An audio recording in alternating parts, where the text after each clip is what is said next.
नमस्कार दोस्तों, आपका स्वागत है टेक्निकल एरोस के एक और नए एपिसोड में। और दोस्तों, हमें आशा है कि हमारी पिछली सभी वीडियो आपको बहुत सहायता प्रदान कर रही होगी एक्सेल सीखने में। दोस्तों, हमारे इस चैनल का उद्देश्य है कि आपको कंप्यूटर के बारे में सरल हिंदी भाषा में टेक्निकल की जो पेचीदा चीज़ें हैं उनको आसान तरीके से सिखाना। हमें आशा है कि पिछली सभी वीडियो में आपको एक्सेल सीखने में बहुत आसानी हुई होगी। पर अगर आपका कोई भी सवाल है तो आप हमें नीचे कमेंट में पूछ सकते हैं, हम उसका जवाब अगली वीडियो में ज़रूर देंगे। तो दोस्तों, आज हम जानेंगे कि हम एक्सेल में फाइंड एंड रिप्लेस फंक्शन का उपयोग कैसे करें। ये दोस्तों बहुत ही काम का फंक्शन है। जैसे कि मान लीजिए ये एक डाटा है जिसमें बहुत सारे नाम हैं। अगर हमें इसमें से कोई एक नाम चुनना हो और उसको चेंज करना हो तो हम कैसे करेंगे। और आज हम ये भी जानेंगे कि हम इस ऑप्शन को कैसे ढूंढें, क्योंकि पिछला जो वर्जन था एक्सेल का उसमें ये ऑप्शन कुछ अलग दिखता था और अब ये अलग है।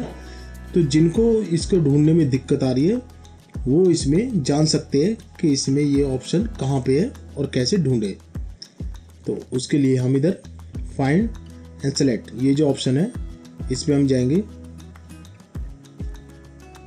और इधर से अगर हमें कोई चीज़ ढूंढनी है तो हम इधर से फाइंड पे जाएंगे।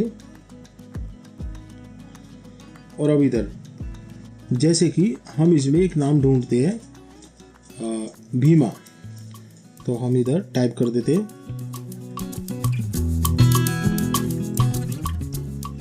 अब इधर से फाइंड ऑल इस पे हम क्लिक करेंगे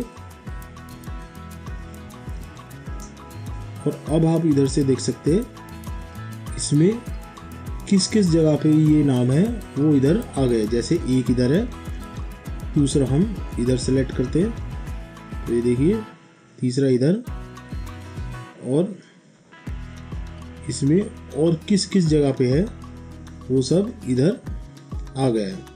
तो इस तरह से आप इसमें कोई भी वर्ड इसमें ढूंढ सकते हैं। अब दूसरा हम जान लेते हैं, पर उससे पहले अगर आपको सिर्फ इसी में ये जो शीट है इसी में या वर्कबुक में पूरे में ये शब्द कहाँ कहाँ पे है वो भी आप इसमें ढूंढना चाहते हैं तो वो भी आप ढूंढ सकते हैं। उसके लिए बस इधर क्लिक करोगे और इधर वर्कबुक। तो वर्कबुक क्या होता है, ये जो है ये एक शीट है और वर्कबुक होता है जिसमें ये जैसे अलग अलग पेज है। तो इन पूरे पेज का इसमें जो ग्रुप होता है वो इसमें वर्कबुक होता है। तो हम इसमें वर्कबुक सेलेक्ट कर लेते हैं और अब इधर से हम फाइंड ऑल करेंगे। तो अब आप इसमें देख सकते हैं कि इसमें शीट 1 और शीट 2 जहाँ जहाँ भी ये शब्द है वो सब इधर आ गए और अब आप इधर से उन पर डायरेक्ट भी जा सकते हैं। ठीक, अब अगर आपको इसमें इनको रिप्लेस करना है तो वो आप कैसे करोगे। तो उसके लिए इधर से क्लिक करा और रिप्लेस इस पे जाएंगे। तो जैसे इसमें अभी हमने भीमा करा था टाइप, तो वो इधर आ गया। और अब हम इधर इसका कुछ भी कर देते, तो इसमें हम इस पे नाम ही नंबर डाल देते, जैसे कि ठीक। और हम इसे सिर्फ इसी शीट पे चेंज करते हैं। तो अब इधर से एक तो है ये रिप्लेस पे आप अगर आप करोगे तो ये एक एक करके जहाँ जहाँ भी ये नाम है उनको चेंज करेगा। और अगर आप रिप्लेस ऑल कर दोगे तो ये सभी जगह पे इनका नाम चेंज कर देगा। ये देखिए, तो ये 6 जगह पे ये नाम था जो इसमें चेंज हो गया। तो इस तरह से आप इसमें चेंज कर सकते हैं। अब साथ में एक ट्रिक और जान लीजिए।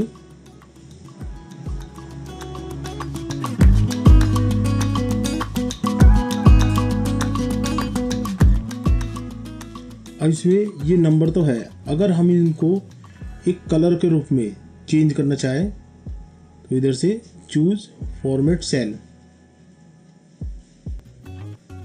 या इधर से फॉर्मेट अब इधर से हम इसको, ये बॉर्डर है, ये फॉन्ट और ये इसमें बैकग्राउंड कलर है, ये हमने सेलेक्ट कर लिया। और ये अब आप देख सकते हैं कि इसमें सिर्फ नंबर ही चेंज नहीं हुए, साथ ही में इसमें कलर भी हो गया है। अब इसमें अगर आपको इसमें नंबर चेंज नहीं करने, सिर्फ जहाँ पर भी ये नाम लिखा है उसका बैकग्राउंड एक अलग कलर में हो जाए जिससे आप इसको हाईलाइट कर सकें, तो उसके लिए इधर आपने डिलीट कर दिया और फिर रिप्लेस ऑल। ये आप देख सकते हो इसमें कोई भी वर्ड चेंज नहीं हुआ है, सिर्फ उन पे ये कलर हो गया है। ठीक,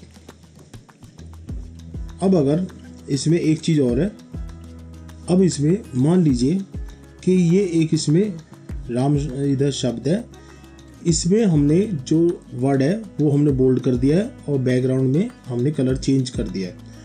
इस तरह से आप किसी की भी कॉपी करना चाहते हो उसका पूरा फॉर्मेट, और उसको आपको ढूंढना ना पड़े कि कहाँ पे कौन सा कलर है, कैसे सेट करना है, तो आप इसमें कॉपी भी कर सकते हैं। तो कैसे करोगे, उसके लिए फाइंड एंड सेलेक्ट, इस पे जाओगे, रिप्लेस पे जाओगे और फिर इधर से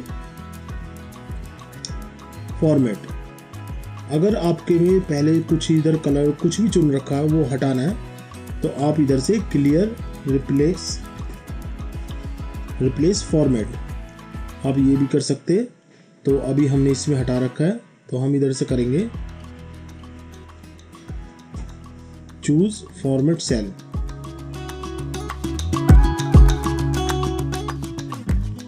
और इधर से हम इसको क्लिक कर देंगे और अब इधर से रिप्लेस ऑल। और ये आप देख सकते हैं कि जैसा भी इधर इसमें फॉर्मेट है सेम उसी तरह से बाकी सब में भी फॉर्मेट चेंज हो गया है। ठीक, और इसको हटाना है तो हमने आपको बताया इधर से आप क्लियर रिप्लेस फॉर्मेट, इस पर क्लिक करोगे तो ये हट जाएगा। अब आप इसमें दोबारा से भी कुछ भी इसमें सेलेक्ट कर सकते हैं। तो ठीक है दोस्तों, ये थी आज की वीडियो जिसमें हमने जाना कि हम किस तरह से एक्सेल में फाइंड एंड रिप्लेस ऑप्शन का उपयोग कैसे कैसे कर सकते हैं। हमें आशा है वीडियो आपको पसंद आई होगी। अगर आपको कोई भी सवाल है तो आप हमें नीचे कमेंट में पूछ सकते हैं, हम अगली बार उसका जवाब जल्द से जल्द जरूर देंगे। तो ठीक है दोस्तों, हम जल्दी मिलेंगे एक और ऐसी वीडियो के साथ। जब तक आप और आपका परिवार खुश रहे, स्वस्थ रहे। जय श्री राधे कृष्ण।